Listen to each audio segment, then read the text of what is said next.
Hello students. इस video में हम बात करने वाले हैं electrostatic self energy of A continuous charge distribution की। इससे पहले आपने एक पॉइंट चार्जेस के सिस्टम की पोटेंशियल एनर्जी या इंटरैक्शन एनर्जी के बारे में पढ़ा। ये बेसिकली ये कॉन्सेप्ट भी उसी का एक्सटेंशन है।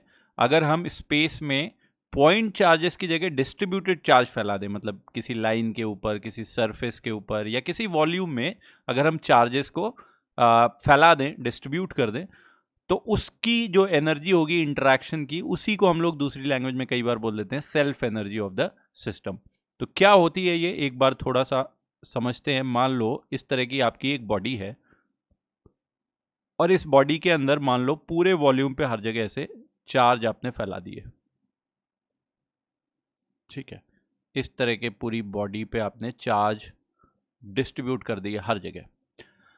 अब इस सिस्टम की सेल्फ एनर्जी का मतलब क्या हुआ? मतलब ये हुआ कि इस सिस्टम के अंदर जितने भी चार्जेस हैं ना, अगर वो एक दूसरे से सारे इनफाइनाइट सेपरेशन पे रखे होते, कहीं इन्फिनिटी पे, है ना, उन सारे चार्जेस को यहाँ पे अपनी अपनी पर्टिकुलर पोजीशन पे लाके रखने में इलेक्ट्रिक फील्ड के अगेंस्ट, इनकी खुद की इलेक्ट्रिक फील्ड के अगेंस्ट जितना वर्क डन करना पड़ा होगा, that work done will be stored in this system in form of self energy. So this energy is nothing but work done by external agent against the electric field produced by these charges in moving the charges from infinity to their respective positions.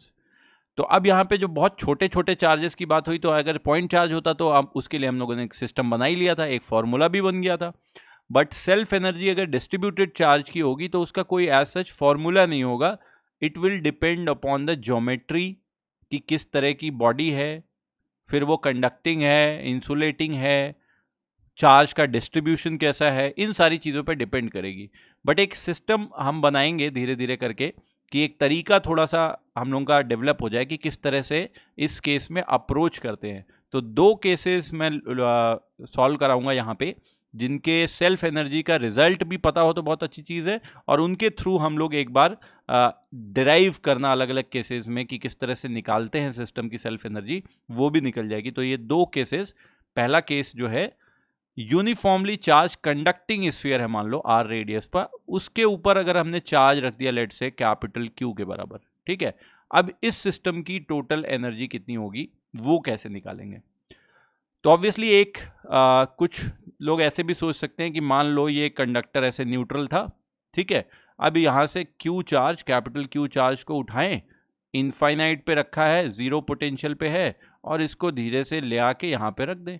ठीक है, तो जब capital Q charge एक साथ ही ला के रख रहे हो तो यहाँ पे तो सर कोई कंडक्टर पे तो कोई चार्ज है ही नहीं, न्यूट्रल है, तो इस पे कोई फील्ड का फोर्स ही नहीं लग रहा होगा इस क्यू चार्ज पे, तो वर्क डन तो जीरो हो गया, तो सेल्फ एनर्जी भी जीरो हो गई। एक तरीका ये हो गया। बट इसमें गलती कहाँ पे है?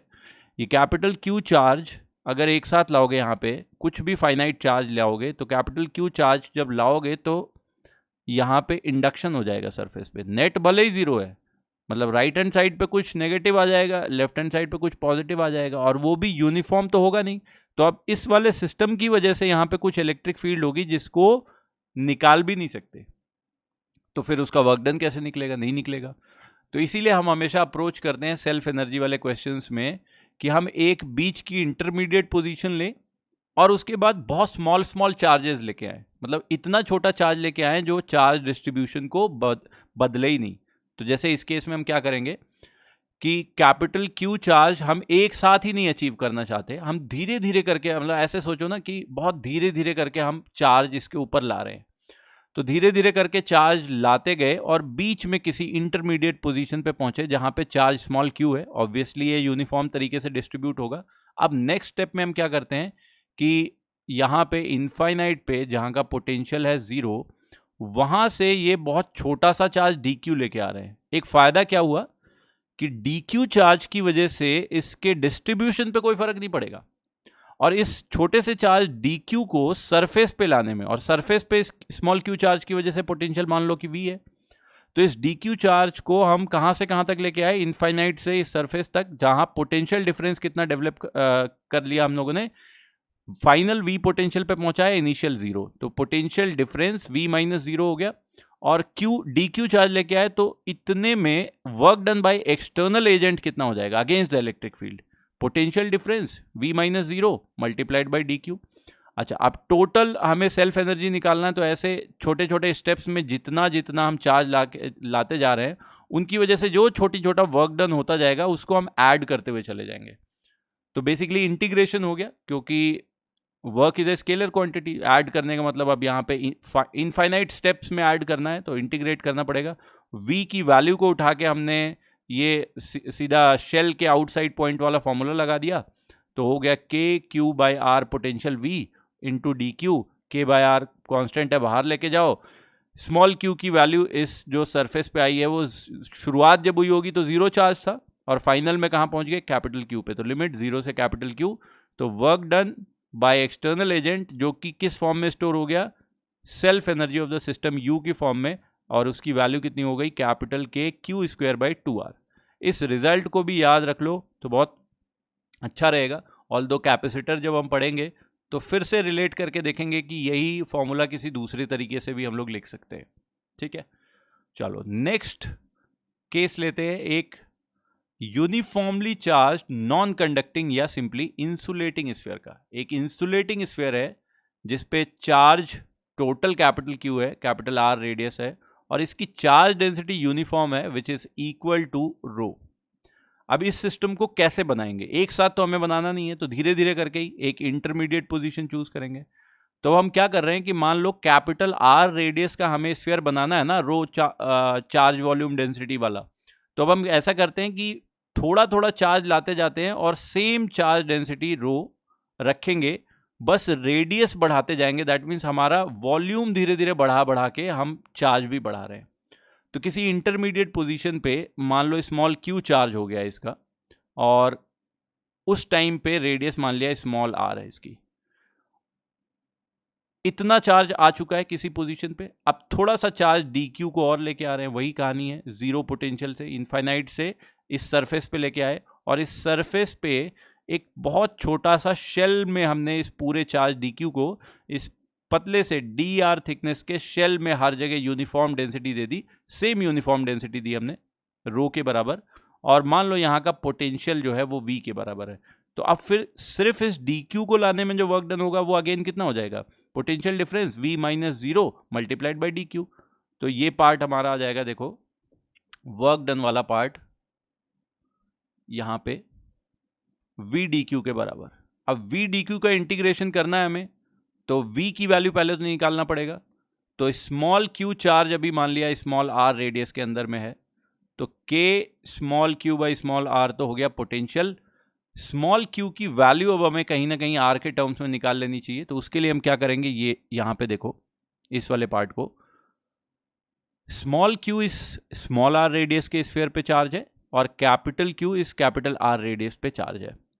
चार्ज का जो रेशियो होगा, वो चार्ज अगर किसी पे भी लिखोगे किसी भी स्फीयर पे, तो charge Q will be equal to charge density rho multiplied by volume. तो बेसिकली रो तो सेम ही है दोनों का ना, तो चार्जेस का रेशियो अगर small q by capital Q कर रहे हैं तो वॉल्यूम्स का रेशियो हो जाएगा। और स्फीयर का वॉल्यूम कितना होता है? 4π/3 रेडियस का क्यूब। तो 4π/3 तो दोनों में आ गए, कैंसिल हो गए। रेडियसेस के क्यूब का रेशियो के बराबर हो गया। यहाँ पे कैपिटल Q दूसरी साइड लेके जाओ और डिफरेंशिएट कर दो Q को R के रेस्पेक्ट में। तो dq बाई dr, इधर dq बाई dr आता equal to 3r square by capital R cube into capital Q, ये रहता। अब इस dr को दूसरी साइड लेके चले गए। ठीक है, तो एक रिलेशन हमारा यहां से आ गया। अच्छा, दूसरा ये जो पोटेंशियल हमने K small q by R लिखा था, उसमें स्मॉल q की वैल्यू यहां से उठा के सब्सटीट्यूट कर दो, तो ये वाला चीज आ गई अब। ठीक है, अब टोटल वर्क डन निकालना है एक्सटर्नल एजेंट का, तो वो क्या होगा? V dq का इंटीग्रेशन, V की वैल्यू यहां पे सब्सटीट्यूट करी और dq की वैल्यू यहां से उठा के सब्सटीट्यूट करी। देखो r square into r square, r की पावर 4 बन गया, बाकी सब तो कांस्टेंट है। r की पावर 4 का integration will be how much? r to the power 5/5। तो नीचे यहाँ पे देखो 5 दिख रहा है, एक टर्म यहाँ पे 3 भी आ रही थी, वो 3 हो गई। तो जो रिजल्ट आ गया हमारा सेल्फ एनर्जी का, इस वाले केस में कितना आ गया? 3/5 capital K Q square by R। पहले कितना आया था शेल के केस में 1/2, इस केस में कितना है 3/5। बाकी ये चीज़ देखो डायमेंशनल एनालिसिस से भी देखोगे तो जो एनर्जी होती है ऊपर में चार्ज के, चार्ज का स्क्वायर, नीचे में डिस्टेंस होती है, तो रेडियस आर के बराबर है। तो याद रखने का भी एक तरीका इस तरह से सोच सकते हो कि शेल वाले केस में 1/2 होगा और स्फेयर वाले, यूनिफॉर्मली चार्ज स्फेयर वाले में 3/5 होगा। ओके, तो इस पे बेस्ड ये 3 प्रॉब्लम्स है, या आप ट्राई करना। इनके वीडियोस नेक्स्ट प्लेलिस्ट में आपको नेक्स्ट मिल जाएंगे, एक एक प्रॉब्लम जो है एक एक वीडियो में छोटे छोटे। और अगर आपको ये वीडियो पसंद आई हो तो आप शेयर करो, सब्सक्राइब करो और लाइक करो। कुछ भी चीज़ पूछनी हो कमेंट में पूछो, कुछ बताना है कमेंट में बताओ। और इसके अलावा जो है और भी वीडियोस जो है डिफरेंट चैप्टर के 11th के 12th का भी चल रहा है जो पार्ट, वो सारी चीज़ें प्लेलिस्ट में जाके चेकआउट कर सकते हो। अच्छी प्रॉब्लम्स भी मिल जाएंगी और थ्योरी के पार्ट भी मिल जाएंगे। Thank you.